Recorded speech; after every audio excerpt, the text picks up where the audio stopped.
Well, welcome to another edition of Tell Me How You're Mighty. Tracy Shawn and Sarah Gorrell. Real talk about cheating. And today we are dispensing wise advice to a cheater. This is Matt who has got in touch. Tracy, I'm going to be interested to see how we can help poor Matt, who has cheated, but now wants to have some advice on how to make amends. Hi, I'm a cheater. My wife and I are getting a divorce, and I think that's the right move. We're not trying to reconcile. I am ready to let her go. I recognize the abuse that I've caused. I've been listening to your podcast to better understand the hurt and trauma that I have caused. My question is, what kind of amends should I be pursuing, or what kind of amends should she expect from someone like me? We have kids, and we're going to continue to be in each other's lives to the degree I can. I want to do right by her in the future. Is there anything that you recommend as far as what should be expected of the cheater? Matt, I can see why you would come to me. I'm known for my reconciliation advice and helping cheaters. I know you don't want to reconcile. I am perplexed that you've come to us, to Sarah and I, bitter Herodins that we are. I'm kidding. Like, I'm the bitter Herodin. Sarah is lovely. Oh, okay. Well, I can harness my inner bitter Harridan as well. okay. If you would like me to do so. Please go right ahead. What do you think? I think genuine remorse is lovely, but genuine remorse comes with actions as well, doesn't it? And you have to follow through. It's no good because I think we've all been confronted with the weeping and the wailing and the I can't believe I did this and I'm horrified by what I've done. But it's how you actions, as my mother used to say to me, speak louder than words. That's right. We were discussing this and I was going to give advice, or I was emailing you, Sarah, and I gave advice. Essentially, you told me it was all bullshit.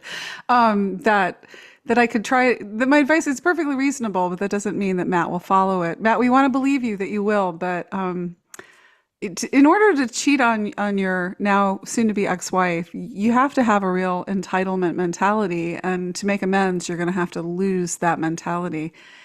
And here's an analogy for you. Let's say you left your job, right? And instead of informing your employer and giving them a generous amount of notice that you were leaving your job and were hoping for a good or at least neutral job reference going forward, let's say instead of doing that, you took a giant dump in your boss's office and then you smeared the poop on the walls. And then you realized after the fact that, oh my God, you're still in the same profession as your former employers, and you're going to see them at other business engagements, and you're going to have to get along with them. And now you want to make amends.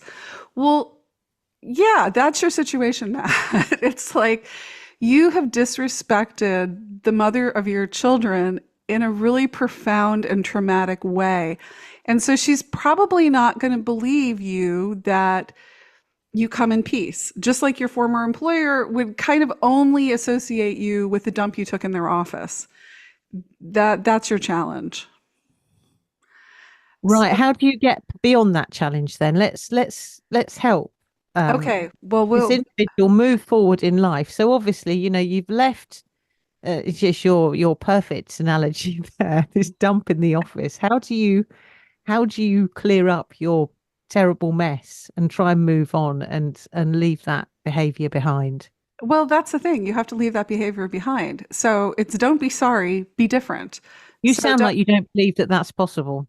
No, I do think that's possible. I really do. And I kind of hate being tarred with a once a cheater, always a cheater brush, because I go to quite long lengths to make the point that it's not that people can't change, it's that they don't want to change, because the perks of entitlement outweigh feeling terrible about taking a dump in the office or the humiliation. If you feel righteous, and you feel entitled to treat people terribly, yeah, you don't feel it. You just feel strong in your entitlement. And to face the humility and to actually make amends is a much harder mental place to be in.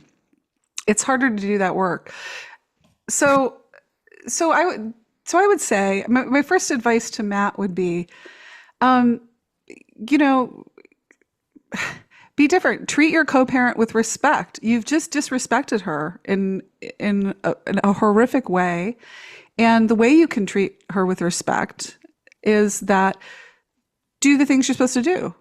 Pay for your children, obey court orders, be courteous, be prompt. And my big thing would be like, stay the fuck out of her life. That would be the big one. This whole rending of garments and, oh, you're so devastated and I'm going to make it up to you. That's just more of your goddamn centrality. And she doesn't need that. She needs you to like show up, pay for your children and obey court orders and get out of her life. That's what she No. needs. So what you're saying is be a sensible grown up. Yeah. Be a sane, sensible parent. Do the things that you should always have been doing as a responsible parent. And I think, as we probably highlighted from the last episode of the podcast, sometimes this is new behavior, and it's not something that people are used to doing. Yeah, no, it's not. And I think you can I think that cheaters can kind of be like dry drunks, like they still want the kibbles and the entitlement, even though they're not in your immediate life anymore. And I hope, Matt, that you will go away. That's not for your children. It's important that you show up for them and you do the things you're obligated to do. Absolutely don't go away for them. That's how you can show your respect, is that you can understand at a visceral level that as someone who took a dump in the office, metaphorically speaking, you're not welcome here. You're kind of suspect. Now, you might be able to reverse that impression over a long time of behaving respectfully and with humility and sensibly and sanely. But right now, no, and it's not about you. It's not about your making amends. It's not about being conferred forgiveness. Sit with your discomfort for a while. And I would say, don't expect friendship or forgiveness. That's a big one. Let go of that. I think as well, don't try and justify what you did, and Yeah. don't try and delve into the whys and the reasons and the how it all came about. You did it. That's the end of it, and we don't want to hear the reasoning behind it. Just as you say, stop, move away, move on, and allow your partners to do the same. Yeah. I mean, I think the other thing is he kind of left off where he is with the affair. He cheated. He doesn't say if he's still with his affair partner or what the deal is. But if you want to make amends, I would say I wouldn't push that relationship on your kids, at least not for a long while, if this is someone who's going to be in your life. And I certainly wouldn't push it on your ex. And I think the other thing, are tangible ways of making amends. Words don't cut it. You're a liar if you've been cheating. It's stuff like be fair in the divorce settlement. Don't argue, right? Clean up your messes. And if you don't know what fair looks like, then you need to talk to an attorney or let a judge decide it. And you should be at great pains to be generous, because you have entitlement issues. I mean, you may not be the best judge of what's fair. Now, Sarah, you can tell me why you think my advice sucks. Do you, in your experience, I do you think think that people will do this, that they change? I kind of like to believe the good in everyone, and I like to Yeah. think that people will change, which is why when I found out my husband had an affair, I was so anxious to keep the marriage going and to see the good in him and to see the reasoning behind it.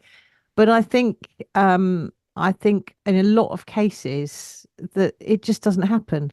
And I think that while this is all going on, you get caught up in this drama that it almost becomes as exciting to them as the affair itself, being at the center of someone else's upset and being someone that's fought over. and being so special. You say, I think your advice is the best. If he wants to make it up, just move on, go away. Yeah. Stop being central to this. You are no longer, hopefully, remove yourself so that you are no longer a central and important part of somebody else's life. Let them have their life. Let them find somebody who is a decent person and stop engaging them in the drama. And as you say, Tracy, do all the things you need to do. Help with the kids, pay what you should, make sure that the divorce settlement is fair. And then that's it. That's all you need to do. No more drama. Move on. Go. Move on. Yeah, exactly. And yeah, I would even go a little further and just say, be deferential. You took the proverbial dump. I mean, be deferential. It's like you want your way. There's going to be friction. There's always friction when you're co-parenting with somebody. Schedules, whatever. But you might want to like let her have her way for a while. And because in the same way, if you'd have behaved like that in the workplace environment, you would want to remove yourself as quickly as possible, remove yourself from the embarrassment, and hopefully never see anybody else from that office. But you're compelled to, because in this case, you have children together. That was my stretched metaphor, is because you're in the same profession. You think you can get away. But the one thing you wouldn't do, and if you had to still see those people in that professional environment, it would just be a very professional thing. You wouldn't hang about. Everything would be done quickly and respectfully, and in a way that you didn't have to prolong the agony. Yeah, you wouldn't sidle up to someone and go, this is the reason I had to take a dump in my boss's office. Let me tell you, I was driven to it. Like you wouldn't do that, right? Or you wouldn't go, I don't know who did that. She's making it up. There was no dump. There was no office. I don't know what's going on. You wouldn't do that, right? And that's why I'm skeptical that people really change, because it's much easier to go like, I don't know what she's talking about. She's a crazy person. That didn't happen. And then you can have people's good opinion of you. It's hard to clean up messes that we've made. It's difficult. I guess I have a little sympathy for this guy. Do you have any other advice that might make him move forward more effectively in life? Yeah, you know what? I would say, I don't know how old his children are or, where they at, but I really wish people who cheated would go like, this divorce is on me. I cheated. And now we might have divorced under other circumstances, but the reason for the bad feelings or whatever is, yeah, I did this. And you can be matter of fact about it. You don't have to editorialize. You don't have to justify yourself, but just take one don't do the whole, we went our separate ways, or whatever gloss you put on it. Just take responsibility. Yeah, the marriage broke up because they cheated. So it's all about honesty, no drama, grown up behavior, and owning your responsibilities. Getting on with owning what you did. And honestly, I mean, here, let's end on a hopeful note. If you can do those things, if you can kick the entitlement habit and you can own your shit, good for you. It's totally possible to do it. You can't change what you did, but you absolutely can change yourself going forward. And I hope you do. And you can stop it becoming a pattern of behavior as well, sort of running away from any grown-up responsibility. Yeah. Own it, and don't be sorry, be different. That wraps another episode of Tell Me How You're Mighty. You want to leave us a mighty story or a fuckwit of the week submission? Check out our new website, tellmehowyourmighty.com. That's yours spelled Youre. We've got all the episodes, show notes, links to our guests, and you can see the tea room where Sarah and I first met. If you enjoyed this episode, please review the podcast and follow us. Thanks. See you next week.